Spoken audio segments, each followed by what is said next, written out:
حضرت بلال حبشی رضی اللہ تعالیٰ عنہ مؤذن رسول، حضور کی وفات جب ہوئی، حضور نے دنیا سے پردہ فرمایا تو اس صدمے سے مدینہ چھوڑ کے چلے گئے، دمشق چلے گئے۔ ایک دن خواب میں حضور کی زیارت ہوئی، فرمایا بلال کیا بات ہے یار، کبھی ملنے بھی نہیں آئے؟ لبیک یا رسول اللہ، آنکھ کھلی، دن رات سفر کر کے مدینہ منورہ پہنچتے ہیں، اور اللہ کی شان جب مدینہ پہنچتے ہیں مغرب سے کچھ وقت قبل پہنچے، مسجد نبوی میں تشریف لائے، خاموش بیٹھے ہیں۔ کسی نے کہا بلال آپ آ گئے ہیں، حضور کے مؤذن ہیں، تو آج ہمیں اذان تو سنا دیں۔ ہائے ہائے، بلال نے کہا میں جن کے عشق میں اذانیں پڑھتا تھا، جب میرا محبوب دنیا میں نہ رہا تو اب میں وہ اذان نہیں سناؤں گا۔ حضور کا جب دربار لگا ہوا ہوتا تھا تو اذان کا ٹائم ہو جاتا تو حضور اشارے سے بلال کی طرف دیکھ کے مسکراتے، سبحان اللہ۔ اور حضور کا وہ دربار کیسا تھا، شاعر نے اس کو خوب کہا ہے، سناؤں آپ کو؟ سنا دوں؟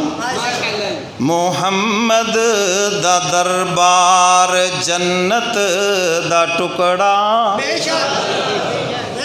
محمد دا دربار جنت دا ٹکڑا، محمد صلی اللہ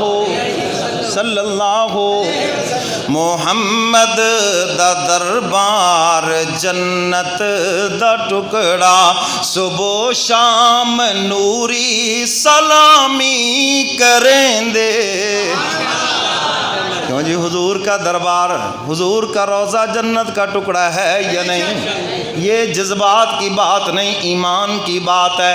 حضور فرماتے ہیں ما بین بیتی و منبری روضۃ من ریاض الجنہ، میرے گھر سے لے کر میرے منبر تک جو زمین کا ٹکڑا ہے یہ جنت کا ٹکڑا ہے، اور قیامت کے دن یہ زمین اٹھا کر جنت کی زمین کے ساتھ ملا دی جائے گی۔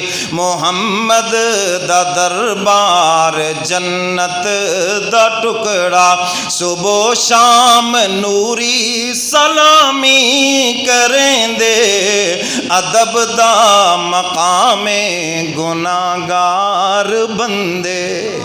حضور کے روضے پہ جا کر بے ادبی نہ کرنا، اللہ ہم سب کو لے جائے، سب کو ہو آمین۔ اور وہاں پر قرآن کی یہ آیت لکھی ہوئی ہے، لا ترفعوا اصواتکم فوق صوت النبی، یہ حضور کا دربار ہے، یہاں اونچی بولنے کی اجازت نہیں ہے۔ اسی کی طرف شاعر اشارہ کر رہا ہے، ادب دا مقام گناہگار بندے، اے چوکھٹ دی سارے غلامی کریں دے، ادب دا مقام گناہگار بندے، اے چوکھٹ دی سارے غلامی کریں دے، محمد دا دربار جنت دا ٹکڑا، صبح و شام نوری سلامی کریں دے، سبحان اللہ۔ اور سب کہہ دو ماشاءاللہ۔ حضور کا دربار لگا ہوا ہوتا، نماز کا وقت ہوتا، اذان کا وقت ہوتا، حضور اشارہ فرماتے، بلال حبشی اٹھتے اور اذان کی جگہ پہ جا کر اذان دیتے، اور پھر جب کہتے نا اشہد ان محمد رسول، تو پھر حضور کی طرف دیکھتے، حضور بلال کی طرف دیکھ کے مسکراتے، بلال حضور کی طرف دیکھ کے مسکراتے۔ اللہ اکبر۔ یہ وہ ایک عاشقانہ نگاہیں تھی، وہ الفاظ نہیں ہیں جس کا میں کوئی لفظوں میں ترجمہ کروں، بس میں نے وہ جو کیفیت ہے وہ آپ کے سامنے رکھ دی ہے۔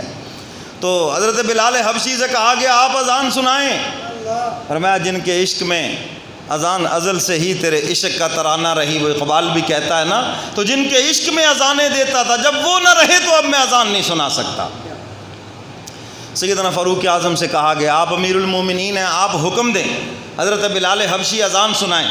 فرمایا کہ یہاں حکم سے کام نہیں چلے گا، یہاں ایک تدبیر سے کام چلے گا۔ کیا تدبیر ہے؟ فرمایا حسنین کریمین کو بلاؤ، حسن اور حسین کو بلاؤ، دونوں ہیں تو دونوں بلاؤ، ایک ہے تو ایک کو بلاؤ، ہم ان سے کہلواتے ہیں۔ حضرت حسین رضی اللہ تعالیٰ عنہ مل گئے، لے کے آ گئے، چھوٹے بچے ہیں، اور سیدنا فاروق اعظم کہہ رہے حسین چچا بلال سے جا کے کہو چچا جی آپ آ گئے ہیں، آج ہمیں ذرا حضور کے دور کی اذان تو سنائیں، کیونکہ صحابہ کے لیے بھی یہ لاڈلے تھے، یہ صرف حضور کے لاڈلے نہیں تھے، تمام صحابہ کے بھی لاڈلے تھے۔ جب انہوں نے آ کر یہ بات کہی تو حضرت بلال حبشی کہتے ہیں بھتیجے مجھے سب کہتے میں نے اذان نہیں سنانی تھی، لیکن تیری فرمائش ہے میں اذان سناتا ہوں۔ اللہ اکبر۔ بلال حبشی نے اذان دی، جب مغرب کی اللہ اکبر کہا سارا مدینہ باہر نکل آیا، اور وہ حضور کی جدائی کا دن یاد آ گیا، عورتیں روتی ہوئی گھروں سے باہر نکل آئیں، شاید حضور کا مؤذن آ گیا، حضور بھی آ گئے۔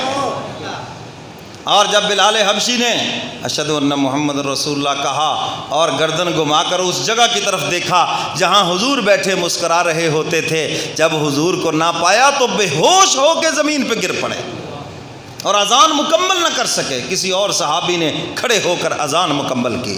تو میرے محترم سامعین، حضرت حسنین کریمین ان سے صحابہ بھی محبت فرماتے تھے، اور حضور کی یہ دعا ہے مولا یہ دونوں مجھے محبوب ہیں، اے اللہ میں درخواست کرتا ہوں آپ ان دونوں کو محبوب رکھیں۔ اور آگے حضور نے فرمایا اے الہ العالمین جو میرے ان دونوں نواسوں کو محبوب رکھے آپ ان سے بھی پیار کریں۔ اور ان کو محبوب رکھنے والا کون ہے؟ جو ان کے نقش قدم کے اوپر چلنے والا۔ حسین قرآن کا حافظ ہے، حسین قرآن کا قاری ہے، حسین 5 وقت کا نمازی ہے۔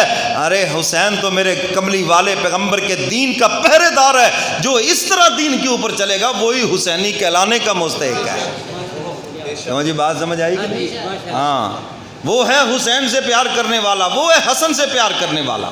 تو حضرت حسن رضی اللہ تعالیٰ عنہ کو زہر دے کر شہید کیا گیا، اور حضرت حسین رضی اللہ تعالیٰ عنہ کو کوفے والوں نے دھوکے سے بلا